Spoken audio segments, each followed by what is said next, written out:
Uma das grandes discussões no Brasil hoje em dia é a seguinte: será que é possível perdoar, seja por anistia ou indulto, quem comete crimes contra o nosso Estado democrático de direito?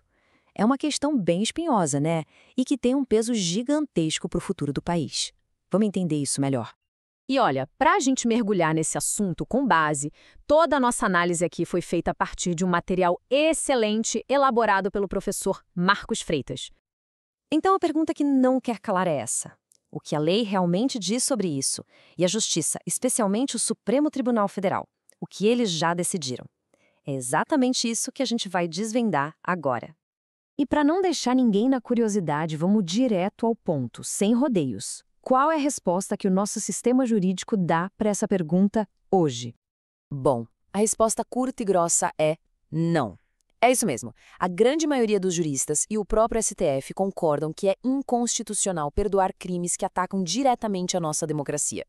A lógica é que esses atos são tão graves por atacarem a base de tudo que eles simplesmente não podem ser passados para frente ou esquecidos.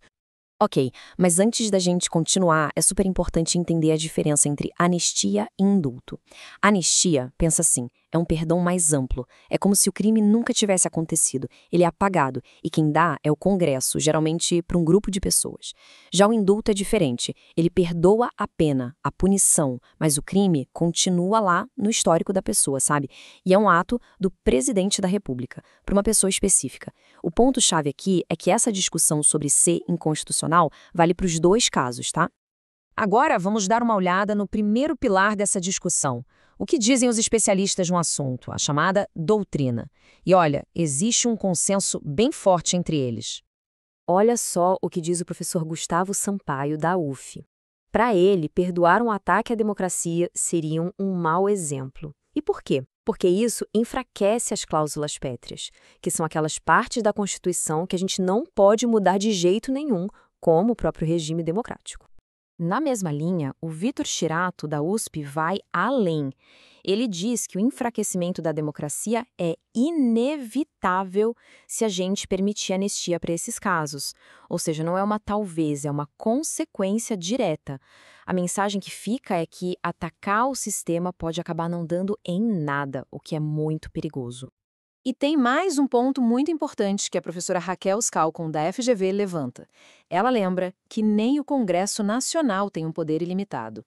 Essa capacidade de dar anistia tem, sim, limites na lei. E um desses limites é justamente a obrigação de defender o regime democrático. E para fechar essa visão dos especialistas, o Carlos Hernani Constantino usa uma imagem muito forte. Ele diz que perdoar esses crimes é comprometer o núcleo protetivo do regime democrático. Pensa nisso. É como se a gente estivesse tirando a armadura da nossa democracia e deixando ela totalmente vulnerável. Fica bem claro que, para eles, o assunto é unânime. Certo, a gente já viu o que a teoria diz, mas e na prática? O que o tribunal mais importante do país, o STF, decidiu sobre isso? E a posição do Supremo não é só uma ideia, não. Ela foi cravada, consolidada mesmo, num julgamento bem recente e que teve uma repercussão enorme. Foi um caso que transformou essa discussão toda em decisão oficial com força de lei.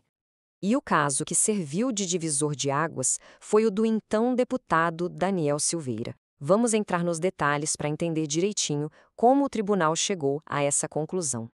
Então vamos lá? O julgamento aconteceu em maio de 2023. O réu, Daniel Silveira, tinha recebido um indulto individual do presidente da época. E aí o STF foi chamado para bater o martelo. Esse perdão era válido ou não? Era constitucional? E o resultado do julgamento? 8-2. Uma maioria bem expressiva de ministros decidiu que o indulto, naquele caso, era inconstitucional.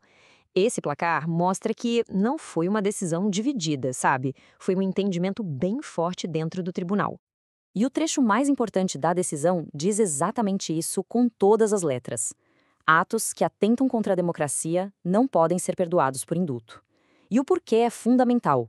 Um perdão desses serviria como uma mensagem de impunidade, como se dissesse que não há problema em atacar a Constituição. É uma decisão que pensa no futuro, em proteger o sistema. Então, no fim das contas, o que a gente pode tirar de tudo isso, depois de olhar o que dizem os juristas e o que decidiu a nossa mais alta corte?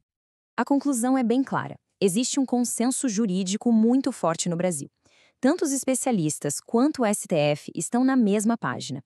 Eles entendem que conceder anistia ou indulto para quem comete crimes contra a democracia é inconstitucional. E o objetivo por trás dessa proibição é um só: defender a República, proteger a nossa ordem constitucional. A mensagem que fica é direta: ataques à democracia são graves demais para serem simplesmente perdoados ou esquecidos. Isso tudo nos leva a uma última reflexão. Se o nosso sistema de justiça fecha essa porta para o perdão, qual é a mensagem que ele está enviando para o futuro da nossa democracia? O que isso realmente significa para a solidez das nossas instituições daqui para frente? Fica aí a questão para a gente pensar.